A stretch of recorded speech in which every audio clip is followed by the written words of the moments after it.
How to fix login error in booking.com. First, if you're having any kinds of problem with the application or with the website, make sure that the device is connected to a strong Wi-Fi. Swipe down on the control center and click on your Wi-Fi or onto your mobile data if you prefer mobile data. And by doing so, you shouldn't be and if you are connected to a secure network, you shouldn't be facing any problems regarding your internet connection.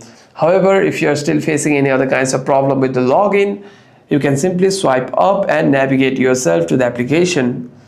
Scroll down until you see the booking.com application. Tap and hold onto the application and click on app info. Click on storage and cache.